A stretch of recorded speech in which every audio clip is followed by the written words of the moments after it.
Buenas tardes a todos. Vamos a iniciar. La sesión se está grabando. La Sociedad de Resonancia Magnética Cardiovascular se complace en presentar este webinario sobre resonancia magnética cardiovascular de perfusión con esfuerzo, las guías de 2021 del Colegio Americano y la Asociación Americana de Cardiología. Esta sesión se va a grabar. La sesión durará 60 minutos y nos pueden ustedes hacer llegar preguntas específicas. Las responderemos al final durante la sesión de preguntas y respuestas. Pueden mandar sus preguntas a través del chat. Ahora es un placer para mí darle la palabra a la doctora Subha Raman, presidente de la Sociedad de Resonancia Magnética Cardiovascular. Muchas gracias, Brian. Muchas gracias a todos por estar con nosotros. Soy Subha Raman, presidente actual de la Sociedad de Resonancia Magnética Cardiovascular. Me da mucho gusto que me acompañe el doctor Sven Plein, presidente entrante de nuestra sociedad, y la doctora Purvi Parwani de Loma Linda, California. Ambos dos grandes representantes de este campo por derecho propio. Purvi representa a nuestros miembros jóvenes. Tenemos oradores muy destacados que mi colega Sven va a presentarles ahora. Muchas gracias, Subha. Es para mí un privilegio presentarles a los oradores fantásticos que tenemos para este webinario.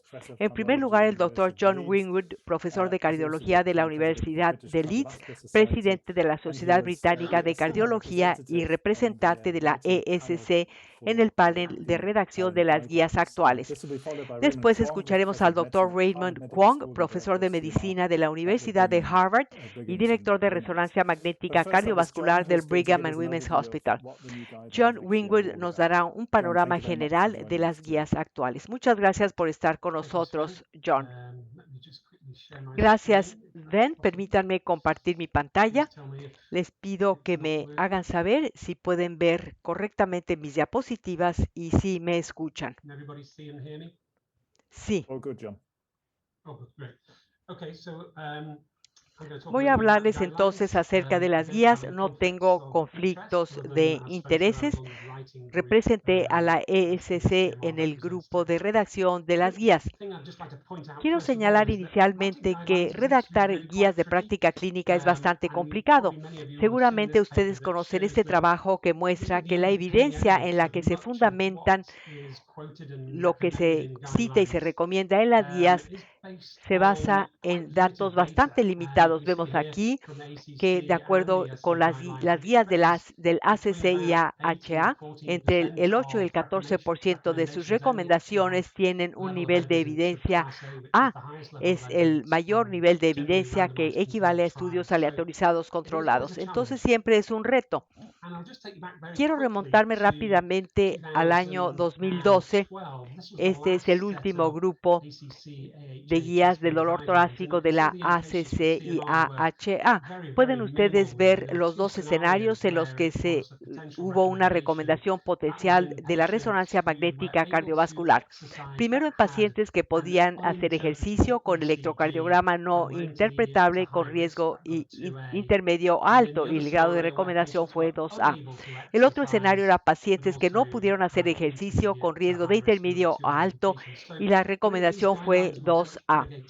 Fueron pacientes que hicieron ejercicio, se utilizó perfusión nuclear y aquí vemos las recomendaciones 1 para los que se sometían a electrocardiograma de ejercicio, pero para la resonancia magnética cardiovascular el nivel de recomendación fue de 2A, pero esto fue antes de los estudios clínicos aleatorizados y del registro SPIN.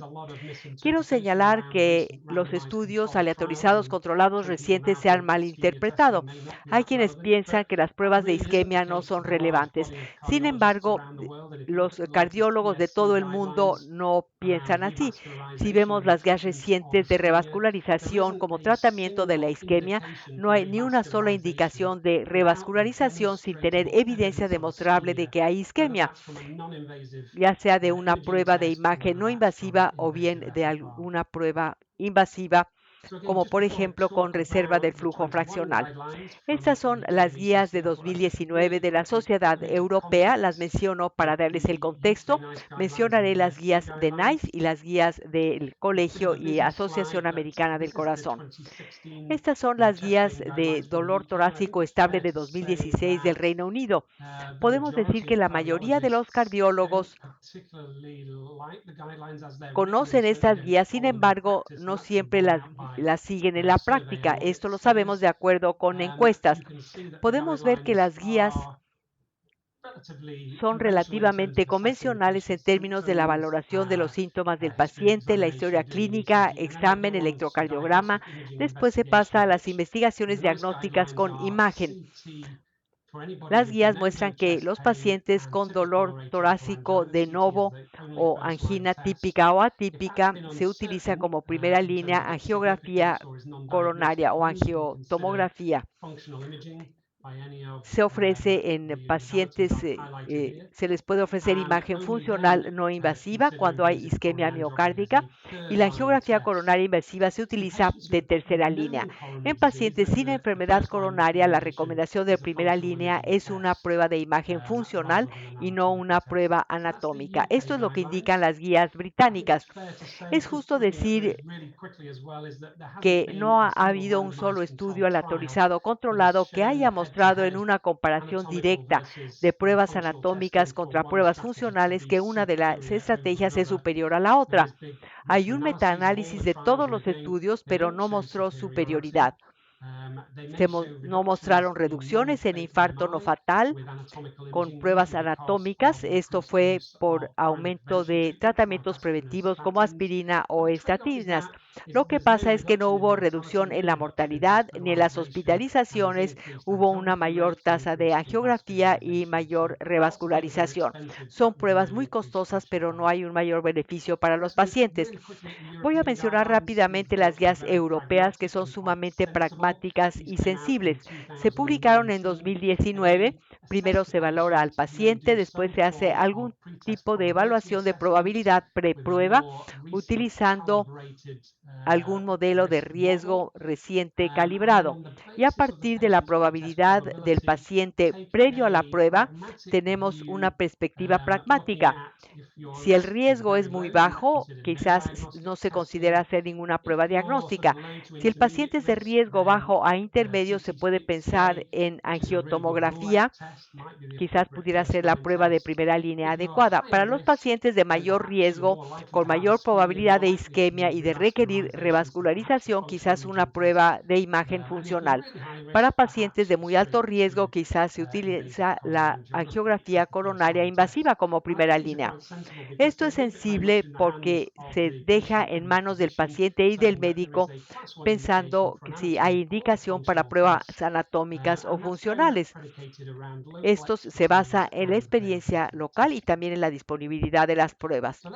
Veamos ahora las guías de 2021 que acaban de publicarse apenas la semana pasada. Lo primero que hay que decir es que estas guías dividen los escenarios clínicos de dolor torácico agudo en dos: dolor torácico estable y dolor torácico agudo. Y de aquí surge el abordaje de las pruebas potenciales. En la parte inferior tenemos a los pacientes asintomáticos o de riesgo muy bajo, y allí la estrategia es no hacer ninguna prueba. Únicamente en casos limitados quisiéramos hacer una prueba de esfuerzo o algún otro estudio. Tenemos que para los grupos de riesgo intermedio y alto, ya sea dolor torácico agudo o estable, y los pacientes de muy alto riesgo, ellos van directamente a cateterismo. Veamos ahora la valoración de los pacientes con dolor torácico agudo de acuerdo con estas guías. Quiero enfatizar aquí lo que mostré previamente. Hay que ver los pacientes con posible síndrome coronario agudo. Hay que hacer prueba de troponina, electrocardiograma, utilizar una herramienta de clasificación de riesgos. Hay muchas de ellas internacionalmente. Y hay que ver el grupo de riesgo intermedio. Aquí podría estar indicado hacer pruebas diagnósticas adicionales y pruebas de primera línea. Para los grupos de alto riesgo van directamente a cateterismo y los de riesgo bajo no requieren ninguna prueba. Si vemos ahora al grupo de riesgo intermedio que no tiene diagnóstico de enfermedad coronaria, podemos ver que si no se les han hecho estudios previamente, es una presentación de novo. La recomendación de clase 1 incluye pruebas funcionales de imagen y también hay recomendación de angiotomografía coronaria de nivel 1. Vamos descendiendo y dependiendo de los resultados de la prueba, si son negativos, si es negativa, moderada o inconclusa, podemos utilizar un abordaje diferente. En algunos casos podríamos querer hacer una prueba de segunda línea si el resultado de la primera no fue concluyente. En el caso de las pruebas anatómicas, ya se ha demostrado previamente cuál es su utilidad. Las guías recomiendan una prueba anatómica segunda, ya sea una angiotomografía coronaria, y si esta no es concluyente o hay evidencia de que hay enfermedad coronaria obstructiva, puede ir seguida de pruebas funcionales, generalmente con imagen, y puede ser controvertido incluir ahora la reserva del flujo fraccional. Aquí tenemos las recomendaciones específicas y esto fundamenta lo que se mostró en el diagrama previo y en el algoritmo. Tenemos la recomendación 1A para realizar pruebas anatómicas, recomendación de clase 1 también para pruebas funcionales que puede incluir prueba de esfuerzo en la cinta ergométrica y diferentes tipos de imagen. Pero esto se considera en una recomendación nivel B de estudios no aleatorizados. Cuando el resultado de una prueba anatómica es indeterminada o hay isquemia indeterminada, tenemos nivel de recomendación 2A para agregar alguna otra prueba diagnóstica. Y tenemos la siguiente recomendación se basa en el consenso de expertos. Tenemos ahora los pacientes con riesgo intermedio con enfermedad coronaria diagnosticada. Aquí se divide a los pacientes entre aquellos que tienen enfermedad coronaria no obstructiva o moderada a severa. Si tenemos ateroma menor, esto es con placa mínima, se utiliza un abordaje anatómico con angiotomografía coronaria. Si se encuentra obstrucción, se procede a las pruebas funcionales.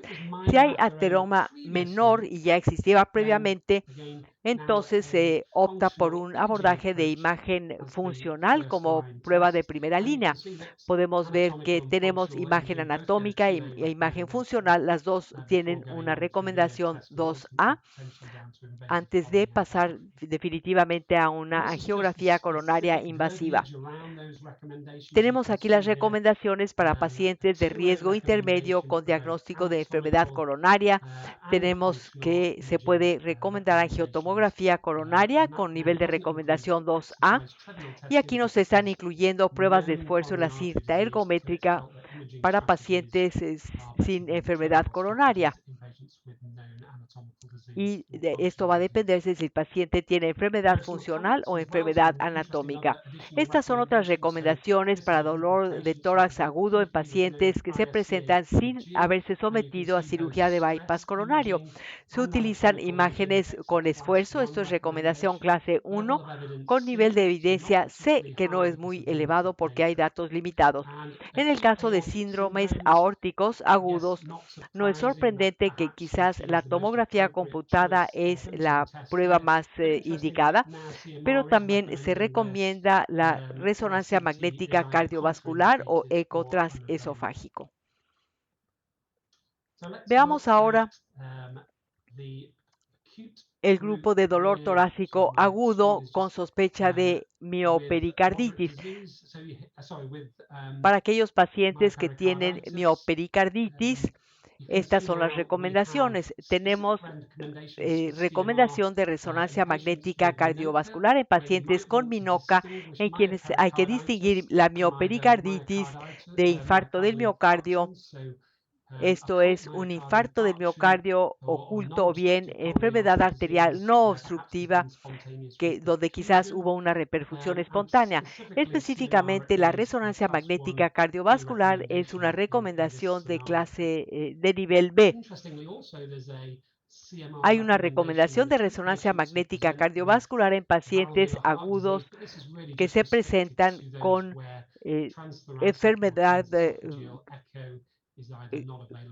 o con alguna valvulopatía. Veamos ahora las presentaciones de dolor torácico estable. De nuevo, estas son las guías. Recomiendan hacer la valoración de la probabilidad preprueba de acuerdo con un modelo que estima los riesgos contemporáneo de acuerdo con la edad, el sexo y los síntomas del paciente. Es importante, y esto concuerda con las guías de la ESC, en que si la probabilidad preprueba se considera que es bajo el riesgo, quizás la estrategia de no indicar ninguna prueba sea la más adecuada.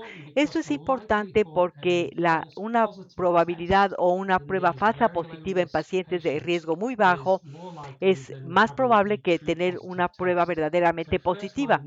Entonces, el no indicar ninguna prueba es un abordaje razonable y se utiliza manejo clínico individual de acuerdo con los síntomas del paciente. Y quizás si la estrategia de primera línea no es efectiva, se podría pensar en algo más de segunda línea.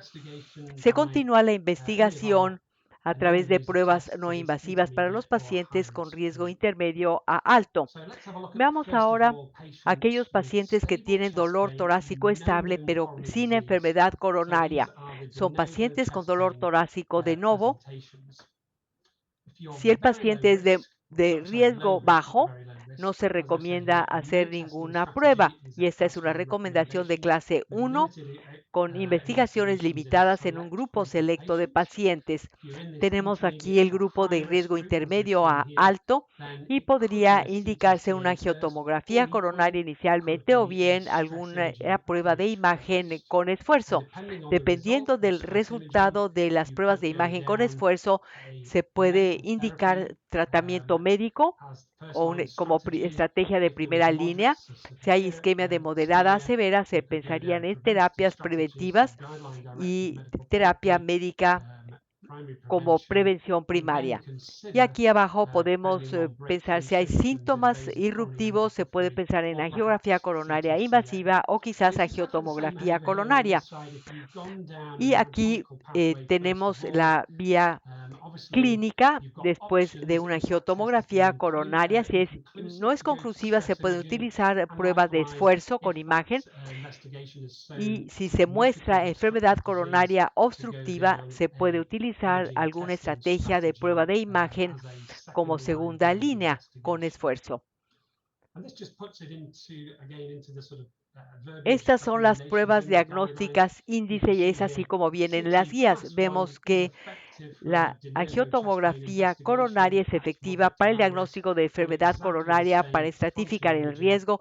Lo mismo se dice de las pruebas de esfuerzo con PET-SPECT o incluso resonancia magnética cardiovascular. Como mencioné previamente, la investigación de segunda línea para síntomas que ocurren a pesar del tratamiento en enfermedad limítrofe podrían requerir, por ejemplo, prueba anatómica de primera línea o bien una primero anatómica y después funcional o al revés, primero prueba funcional y después anatómica, pero esta recomendación es de estudios no aleatorizados. Finalmente tenemos a los pacientes con dolor torácico estable y que tienen enfermedad coronaria diagnosticada, ya sea con antecedentes de infarto o revascularización o enfermedad coronaria diagnosticada. Aquí va a depender del nivel de la obstrucción. Si se trata de un ateroma menor, potencialmente podemos pasar a intensificación de estrategias preventivas como primera opción Si los síntomas persisten, se puede utilizar angiotomografía coronaria o prueba de esfuerzo. Si la enfermedad coronaria es significativamente obstructiva, potencialmente podríamos pensar en intensificar primero el tratamiento y en los grupos de mayor riesgo se puede optar por utilizar pruebas de imagen funcional primero o bien cateterismo invasivo con la opción de alguna prueba anatómica no invasiva, si esto se prefiere en lugar de una prueba invasiva. De nuevo, en los dos grupos tenemos recomendaciones similares y del mismo nivel, y las dos tienen opciones para pruebas ulteriores. Tenemos aquí las pruebas anatómicas, son una recomendación de clase 1A en este escenario, y también las pruebas de imagen funcional son recomendación 1B. Vemos que hay una especie de equilibrio entre todas las estrategias de imagen con la opción de nivel 2A para como pruebas de segunda línea, cuando en los casos en que se opta por hacer primero una prueba anatómica. Tenemos aquí otros escenarios, particularmente en pacientes que ya se sometieron a cirugía de bypass coronario. Aquí se puede utilizar prueba de imagen con esfuerzo o bien una prueba de imagen anatómica con nivel de evidencia 2A y con datos limitados. Quiero destacar ahora el caso de los pacientes con dolor torácico estable que tienen isquemia y con coronarias no obstruidas. Tenemos aquí que es la ruta de pacientes que tienen INOCA, enfermedad coronaria con arterias coronarias no obstruidas. Tenemos las recomendaciones nivel 2A para prueba de función coronaria invasiva o angiografía coronaria con pruebas fisiológicas invasivas y también el PET de esfuerzo o resonancia magnética cardiovascular con estrés. Ambas recomendaciones son del mismo nivel y se basan en datos observacionales recientes que han salido en la literatura de resonancia magnética cardiovascular. Es interesante ver que actualmente ya tenemos referencias específicas al estudio del flujo sanguíneo miocárdico como una técnica razonable, nivel de recomendación 2A. Entonces, ya sea a través de técnicas de perfusión o técnicas de modelado o haciendo el mapeo de la perfusión, se puede hacer esto también utilizando otras técnicas de modelado. Creo que se incluyó esto dentro de las guías como un área potencialmente novedosa de recomendaciones. Les acabo de dar un rápido vistazo sobre las guías actuales. Hablamos del contexto de dolor torácico agudo, estable, y aquí lo estoy resumiendo desde la perspectiva de la resonancia magnética cardiovascular. Vimos el dolor torácico agudo y vimos que todos los escenarios en los que puede uno pensar, todos incluyen resonancia magnética cardiovascular con recomendaciones clase 1 o clase 2A y recomendaciones muy comparables a las demás pruebas, tanto funcionales como anatómicas. Si vemos el dolor torácico estable, todos los escenarios incluyen ahora la resonancia magnética con recomendación clase 1 o clase 2A. En general, comparable con las pruebas anatómicas u otras pruebas de imagen funcionales. Creo que las pruebas que se incluyeron inicialmente en las guías incluyen la angiotomografía coronaria, que tiene la recomendación número 1, pero el nivel de evidencia es B. Creo que esto es interesante para la comunidad de resonancia magnética cardiovascular. Es un avance si comparamos el contenido de las guías de 2012. Esto es resultado de una gran cantidad de trabajo y de muchos investigadores que han podido dar evidencia de buen nivel porque son recomendaciones de nivel 1 o 2A. Ahora, la comunidad de la resonancia magnética tenemos que pensar cómo vamos a fortalecer estas otras áreas que son para las que hay nivel de evidencia B o C, para poder tener fundamentos con mayor evidencia, de manera que esta recomendación se convierta en clase 1. Si ahora ya no hay preguntas, creo que puedo darle la palabra enseguida a Raymond. La sesión de preguntas y respuestas será al final. Nos dio usted un gran panorama general de las guías y es interesante ver la gran complejidad de las guías en escenarios tan diferentes. Me imagino el gran trabajo que se invirtió en describir todos estos escenarios y en la elaboración de las guías.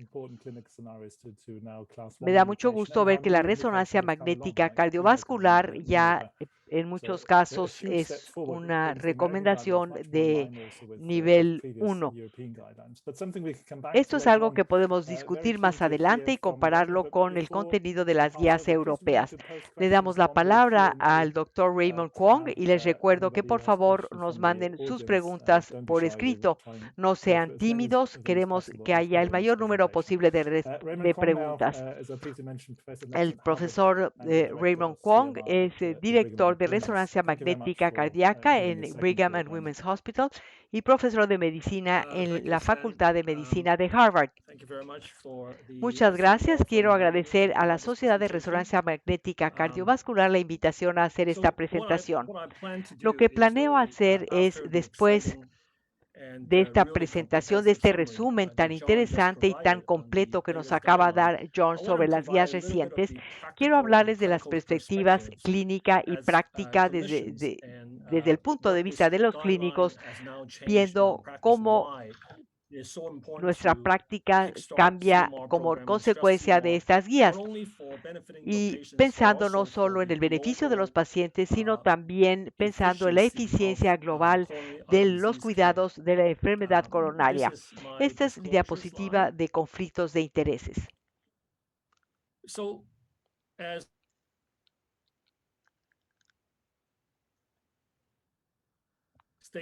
Me voy a referir a los síndromes de dolor torácico estable con o sin antecedentes de enfermedad coronaria.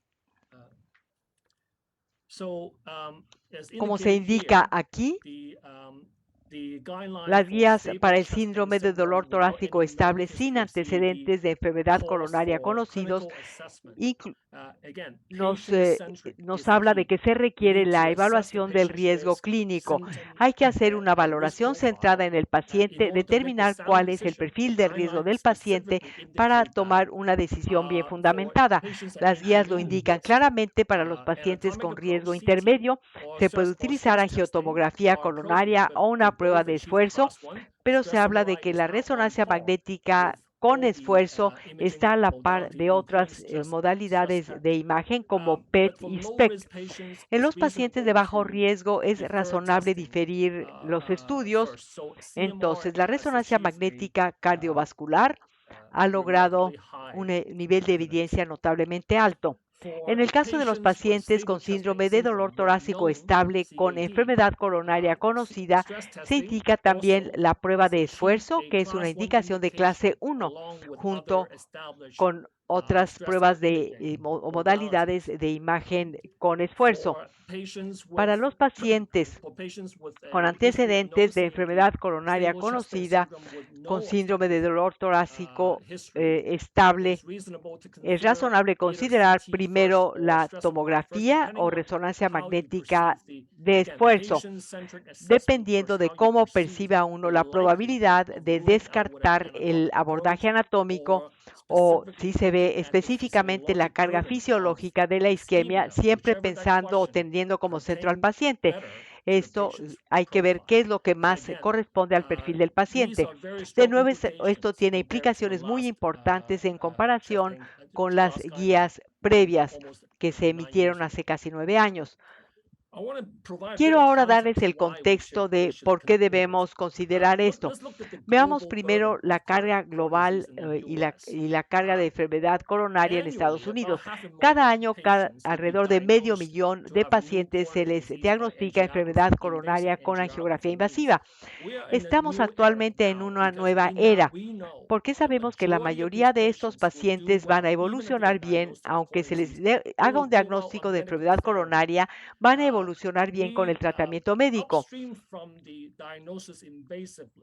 Antes del diagnóstico invasivo, sabemos que hay 10 millones de estadounidenses con dolor torácico estable anualmente y son derivados a pruebas invasivas pensando, aunque tengan una probabilidad de angina inestable y infarto de miocardio de alrededor del 2%.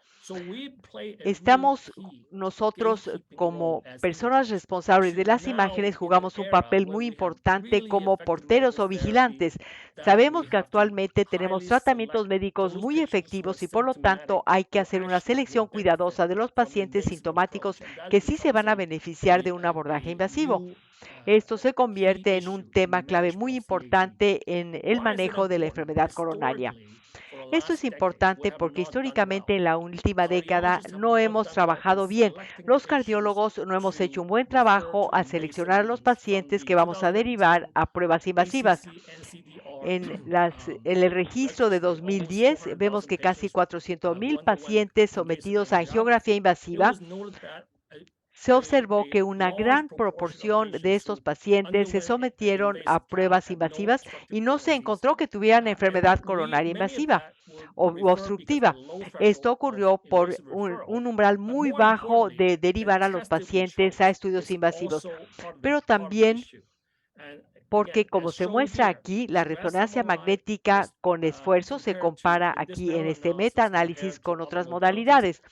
Vemos que la sensibilidad sí es importante, sin embargo, ya no es el punto clave, puesto que nos encontramos en una era de una prevalencia de la enfermedad coronaria baja y tenemos tratamientos médicos altamente efectivos.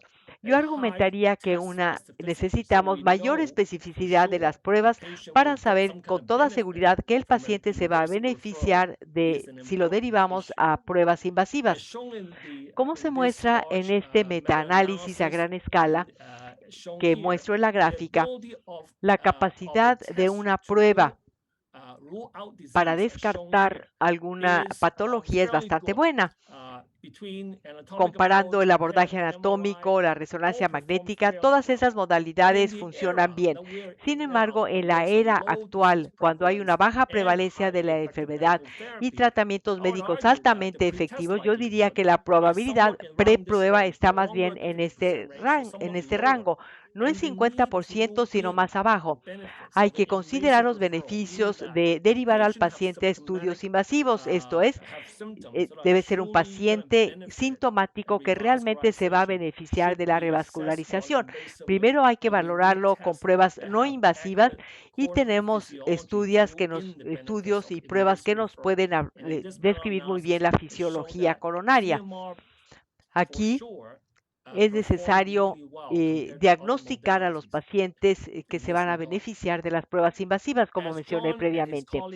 Como John y sus colegas mostraron en el estudio CEMARK 2 cuando le autorizaron a los pacientes a imagen invasiva o no invasiva, comparadas con las guías de NICE, vemos que debido a los datos fisiológicos y especificidad de la resonancia magnética cardiovascular, se ha demostrado que derivar inadecuadamente a un paciente a angiografía invasiva, esto se pudo reducir a una tercera parte en este estudio CMARC 2.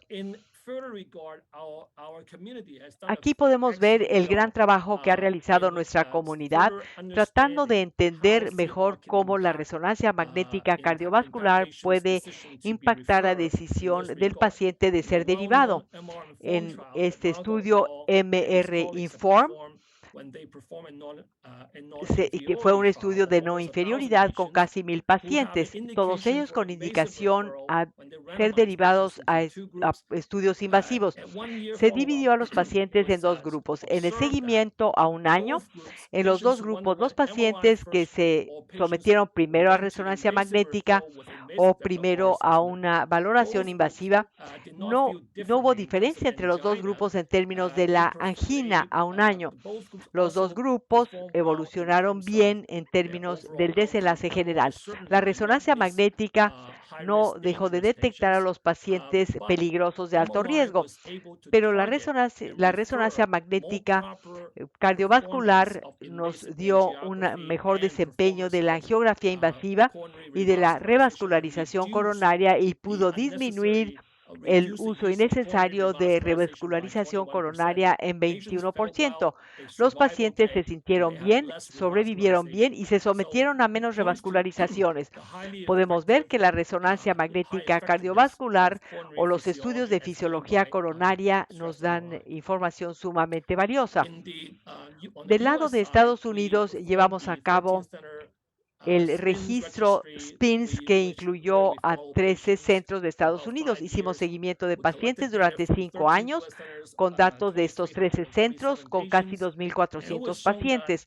Se mostró que consistentemente la resonancia magnética sin evidencia de isquemia o de infarto, como se muestra en las barras de color verde, y que representan 2/3 partes de todos los pacientes que fueron derivados a resonancia magnética. Esto siempre y cuando hubieran sido negativos para isquemia e infarto y evolucionaron muy bien. La incidencia de desenlaces cardíacos adversos fue menos del 1% persistentemente durante 5 años consecutivos durante el seguimiento.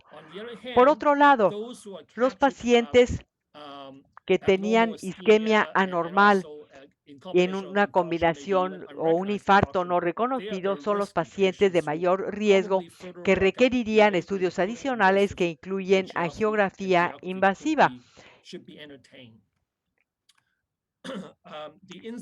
La necesidad, o más bien, una vez que la resonancia magnética era negativa para isquemia y para infarto, y esto ocurrió en el 67% de esta cohorte del registro SPINS, la resonancia magnética cardiovascular fue altamente efectiva para descartar necesidad adicional de revascularización.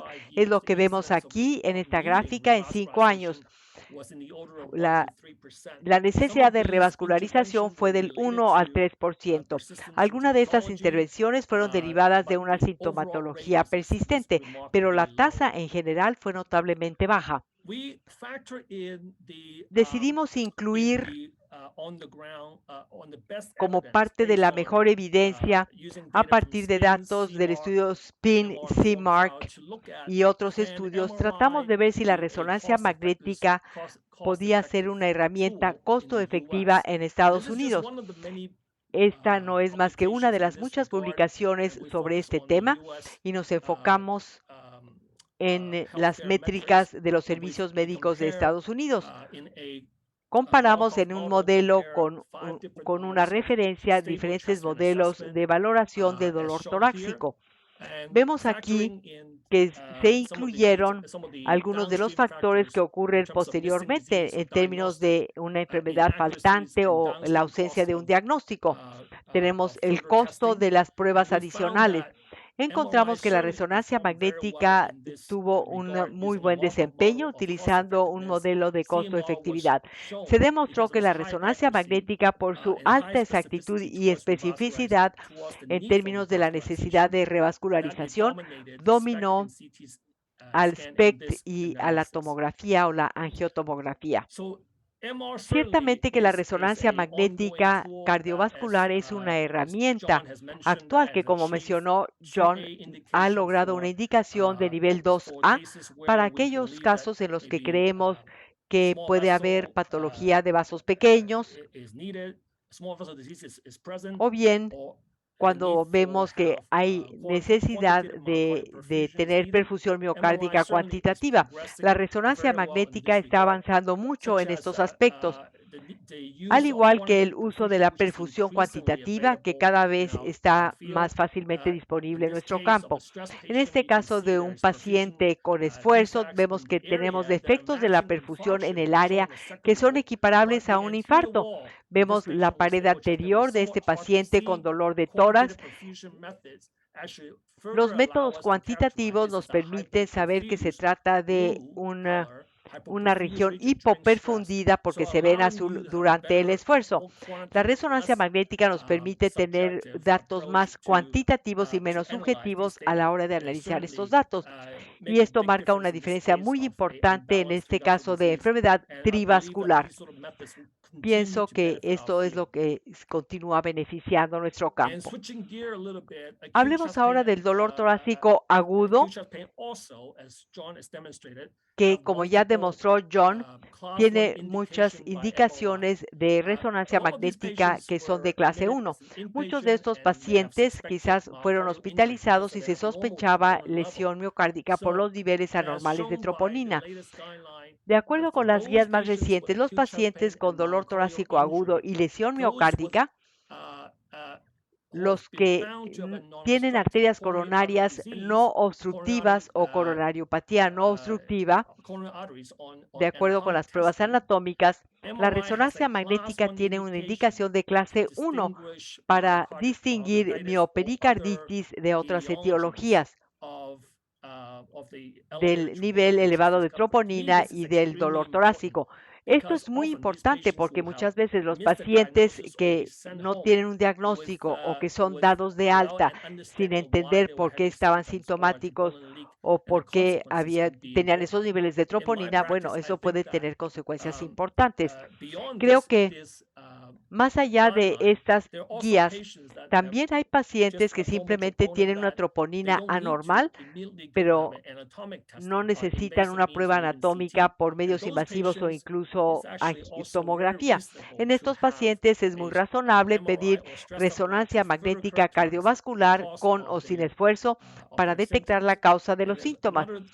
Hay otra indicación de clase 1 que se debe a que la resonancia magnética es una herramienta muy confiable y única para entender la presencia y extensión de la inflamación miocárdica y pericárdica, y la fibrosis nos da información que nos permite conocer la etiología de los síntomas. Quiero compartirles un caso para ilustrar este punto. Este es un paciente de 65 años de sexo masculino. Lo atendí durante la pandemia de COVID. Inicialmente el paciente se presentó con dolor torácico intermitente con una especie de escape de troponina 48 horas antes. La mayoría de los miembros de nuestro equipo no piensan que la enfermedad coronaria era lo que ocasionaba esto al paciente. Vemos aquí que la perfusión, esto se hizo fue un barrido que llevó 2 minutos hacerlo. En un par de minutos, al ver la perfusión, podemos ver que hay una pared anteroseptal muy hipoperfundida y el defecto de perfusión no existe durante el reposo, como vemos en la segunda hilera. Con mapeo de la perfusión cuantitativa podemos darnos cuenta de que la pared anterior y anteroseptal están hipoperfundidas, de acuerdo confirmado por cuantificación. Pero vemos también los hallazgos cuantitativos y encontramos una segunda área de hipoperfusión que no era tan evidente, y lo detectó la perfusión cuantitativa en el mapa de colores. El color rosado muestra hiperemia, muestra aumento de la circulación, pero tenemos un área hipoperfundida todo alrededor, y también vemos lo mismo en la región intermedia. Afortunadamente, el paciente no tiene ningún área de infarto del miocardio. Podemos ver que la función es totalmente normal. Dado este caso,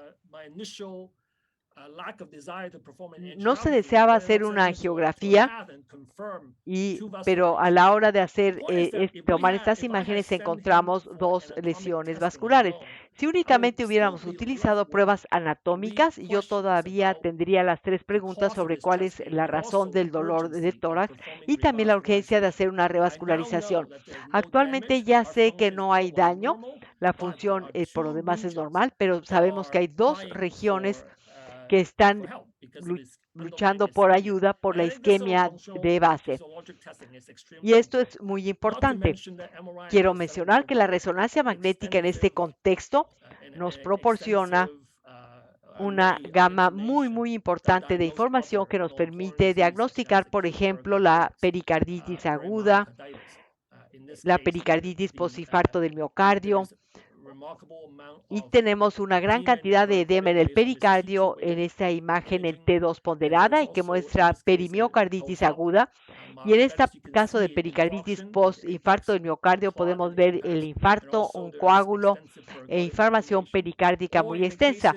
En algunos puede haber variantes de algunas enfermedades que son altamente relevantes y que se puede ver. Por ejemplo, tenemos aquí una miocarditis viral que afecta la pared inferolateral y del lado izquierdo, un caso más extremo, un paciente con troponina normal inicialmente, se encontró que tenía enfermedad coronaria en el ecocardiograma por la pared inferolateral disfuncional.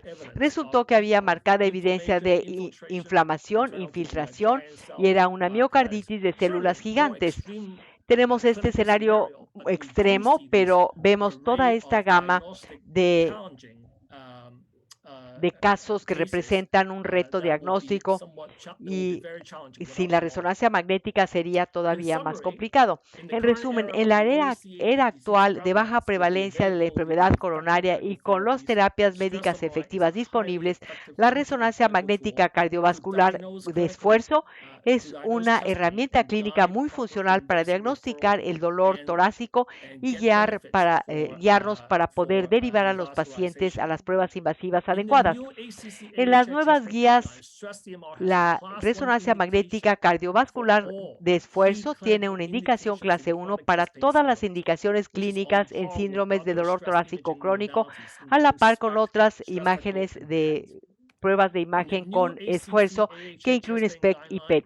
Las nuevas guías, la resonancia magnética cardiovascular tiene múltiples indicaciones de clase 1 para valorar el dolor torácico agudo y evidencia de lesión miocárdica. En esta presentación no pude mencionar que había otras indicaciones 2A que incluyen la cuantificación y otros escenarios. Pero de nuevo, se trata de una época muy interesante para la resonancia magnética de esfuerzo. Es una modalidad que hay que utilizar para que los pacientes se beneficien al máximo de las pruebas no invasivas. Muchas gracias por su atención. Muchas gracias, Dr. Kwong, por esta presentación fantástica. Nos dio la actualización de la evidencia actual en la que se basaron las guías más recientes. Hay evidencia muy amplia que muestra que esta modalidad es ya una recomendación con alto nivel de evidencia, la resonancia magnética cardiovascular. Quiero iniciar esta sesión de preguntas y respuestas haciendo una pregunta que nos han planteado. Todos estamos muy entusiasmados con las recomendaciones clase 1A en las guías. El grupo está muy interesado y muy motivado. Hice una encuesta en Twitter en 75 personas y casi 75 personas dijeron que el 44% de ellos en sus centros de Estados Unidos hacían resonancia magnética de esfuerzo. Vemos que hay una brecha y muchos de los médicos no están haciendo la resonancia magnética de esfuerzo. Ustedes que están tratando de establecer los nuevos programas de resonancia magnética cardiovascular con pruebas de esfuerzo, pues sabemos que son solo unos cuantos centros académicos de Estados Unidos que proporcionan formación en esta rama. ¿Qué podemos hacer? Gracias, Purvi, por esta muy buena pregunta. Es un tema de gran importancia que hay que discutir. Estamos viviendo en una época muy interesante, pero es importante saber cuáles son los obstáculos a la hora de lograr introducir en la arena clínica la resonancia magnética cardiovascular de esfuerzo. Cada vez son menos los obstáculos, pero a medida que yo fui creando mi propio programa y los demás panelistas pueden decir lo mismo, creo que todo tiene que ser dirigido por el clínico, pero el clínico tiene que aprender más. Hay mucho que decir cuando uno deriva un caso a las diferentes pruebas de imagen. Hay que tener experiencia local y conocimiento local en resonancia magnética cardiovascular. Alguien que sea muy conocedor, particularmente en los primeros casos. Hay que ver junto con el clínico, que el clínico vea con nosotros cómo se interpretan las pruebas, qué es lo que significa ver un cierto nivel de perfusión con un cierto nivel de ejercicio. Hay que involucrar a los clínicos en el proceso de decisiones, entenderles cómo interpretamos y qué es lo que quieren ver las imágenes que tenemos nosotros. Es muy importante que los clínicos continúen derivando a los pacientes a esos estudios. La falta de conocimiento es la razón por la que no los derivan y no es porque no crean que la resonancia magnética puede jugar un papel muy importante. Otro aspecto es que hay que contar con un equipo muy eficiente con un alto rendimiento. Y John mencionó el protocolo. El protocolo de pruebas de esfuerzo debe ser muy sucinto y debe apuntarse a decirnos cuál es la carga de isquemia, si hay un infarto, y debe limitarse a un protocolo breve para poder responder la pregunta nada más. Una elevada tasa de éxito, el análisis consistente y reporte de las imágenes, creo que estas dos son las claves del éxito. Muchas gracias. Alguien mencionó que es importante establecer una buena relación con el clínico. Si vemos las guías, vemos que las modalidades de imagen de esfuerzo se agrupan como clase 1. ¿Cómo se puede uno comunicar con el médico de primer contacto, con el médico para decirle que se requiere una resonancia magnética cardiovascular? Creo que esto es parte de un esfuerzo continuo. Tenemos que educar no únicamente a nuestros colegas, sino también a medida que sigamos desarrollando más guías, tenemos que destacar cuáles son las fortalezas de la resonancia magnética cardiovascular, que es una herramienta que no implica radiación, es rápida, es cuantitativa y nos da una gran riqueza de información. Creo que tenemos que destacar el hecho de que se trata de una modalidad que debería jugar un papel muy importante. Es la única herramienta que puede estudiar la isquemia. Claro que no estoy diciendo que la resonancia magnética solamente se debe hacer cuando tenemos múltiples preguntas, cuando queremos ver la viabilidad cuantitativa. Yo no propondría este mensaje, porque creo que la resonancia magnética es altamente efectiva en todos estos casos para ver la viabilidad, para evaluar la función o incluso otros componentes o simplemente hacer la cuantificación de la insuficiencia valvular. Creo que debemos lanzar el mensaje claro de que la resonancia magnética por sí sola es altamente precisa en comparación con otras modalidades. John, nos encantaría saber qué es lo que piensas de cómo abordas a los pacientes con dolor torácico agudo y cuál es el momento en que se hace la resonancia magnética cardiovascular. Esto es sumamente interesante. Nosotros no hicimos muchas investigaciones, no hacemos muchas investigaciones en el departamento de urgencias en el Reino Unido. Los pacientes se presentan con dolor de tórax y tienen troponina negativa, se les considera de riesgo bajo o intermedio y no necesariamente se les hacen pruebas de imagen, ya sean anatómicas o funcionales. Indicamos prevención primaria o prevención secundaria, aspirina, estatina, y un par de semanas después los vemos para ver si siguen teniendo troponina negativa, vemos si siguen teniendo síntomas y entonces ahí consideramos la estrategia de investigación. Para este grupo de pacientes es un poquito diferente de lo que pasa en Estados Unidos, sospecho yo. Iba yo a decir que las guías enfatizan la troponina de alta sensibilidad como biomarcador. Quiero recordarles la literatura que se acaba de publicar con evidencia de estudios aleatorizados de pacientes con dolor torácico que están en urgencias y que pueden tener un riesgo inminente. Esto es muy importante.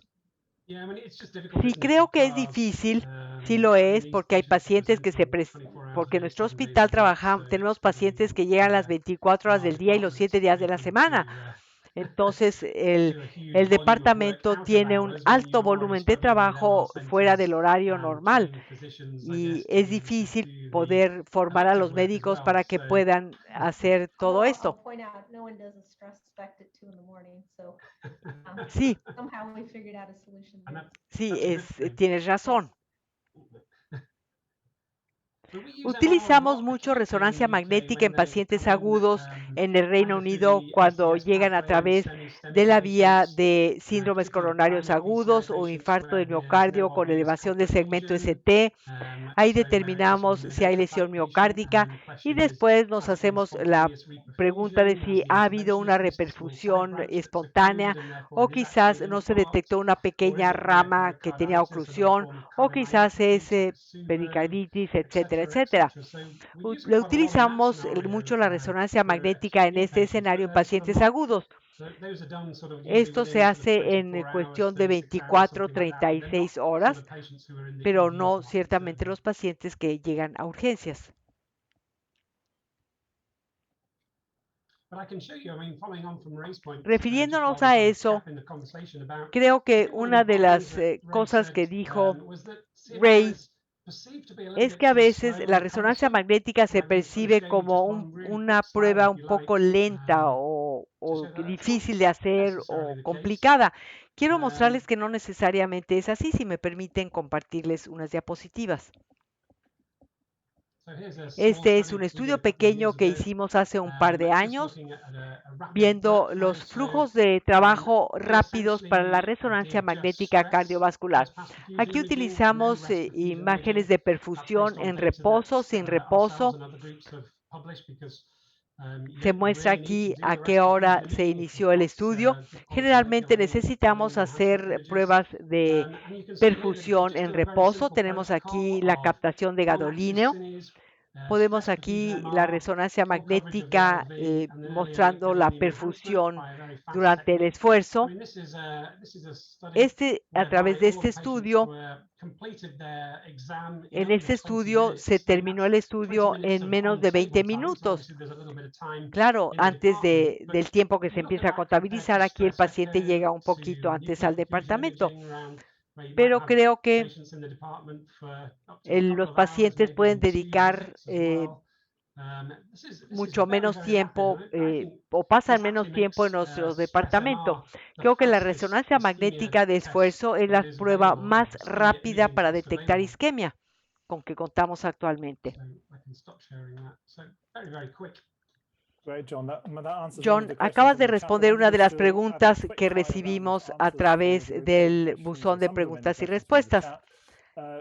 Raymond, Raymond, you otra mentioned about pregunta. concentrated Mencionaste perfusion. acerca de la This seems to be research tool perfusión. still. What's your prediction? ¿Cuál When will this sería be la clinically available herramienta to anyone? o piensas que esta herramienta My ya se va a prediction utilizar it is clínicamente gonna o cuándo se be va a utilizar? available Los estudios de soon. perfusión como herramienta estarán Maybe in a disponibles matter of pronto. Creo que days, será en cuestión de un year, año or a few, o or 2 so. años.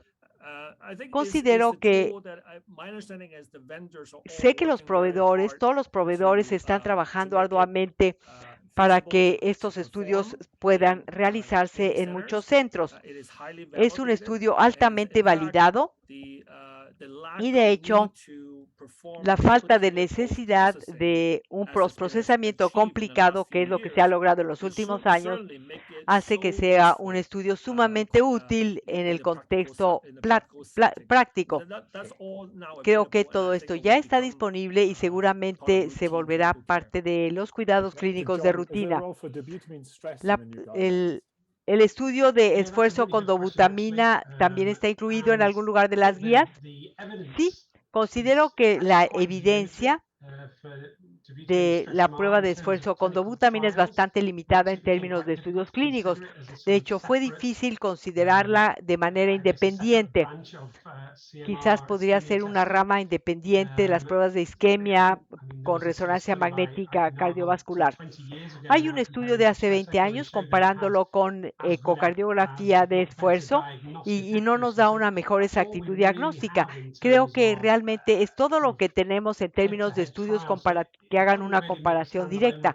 Creo recommendation. que no podríamos In hacer that una regard, though, I think as recomendación you can see estándar. that it's comparable or better than stress echo, podemos then I guess you can ver que extrapolate the si stress echo pudiéramos ver literature que to es this mejor que la measuring stress ecocardiografía MR de technique and esfuerzo, say, quizás well, pudiéramos stress echo extrapolar can la see one way for literatura abnormalities under stress with the mostrando Buchanan que slip la and CR, and ecocardiografía de maybe the esfuerzo nos contrasted permite ver CMR más and more anormalidades que la prueba de endocardial esfuerzo con definition is even better. dobutamina. So why should it not be as good as stress echo or Pero alguien podría better decir, than bueno, stress ¿por echo, and qué therefore the la same prueba de esfuerzo con recommendations apply to it? dobutamina no es tan buena Which como identifies la Information. ecocardiografía de Yeah, but esfuerzo? there wasn't felt to be any Creo que specific no hay guideline una recommendation for the recomendación Buchanan stress MR. específica en las guías que We'll answer the recomiende other prueba de questions esfuerzo in con the text. dobutamina. Over back to Suba. Le doy la palabra de Thank you, nuevo a thank you all Suba si ya no for hay más preguntas. an Les outstanding agradezco a todos discussion. esta I sesión remind sobresaliente. everyone in attendance Quiero that recordarles this a is the todos, first a in a toda la series audiencia, of que 4 este es el webinars. primero de Come 4 back and join us webinarios. again over the successive Se Monday, llevarán a cabo same en time, lunes sucesivos a la same misma hora, con el Zoom mismo access. acceso a través de la plataforma This is Zoom. being recorded. Las sesiones se Share this with graban. friends, Compártanlas families, con amigos, con neighbors, familiares, connect them to con Lab Over, vecinos and help y them see the light ayúdenles a important todos and estos continue to profesionales de la expand salud a ver la access luz to your y patients piensen que and ustedes use pueden CMR, they'll aprovechar, benefit. aumentar el acceso de los pacientes a resonancia magnética cardiovascular y se van a beneficiar. Con esto finalizamos el webinario organizado por la Sociedad de Resonancia Magnética Cardiovascular. Agradecemos su participación. Si tienen alguna pregunta o alguna duda, pueden entrar al sitio de la Sociedad de Resonancia Magnética Cardiovascular. Muchas gracias.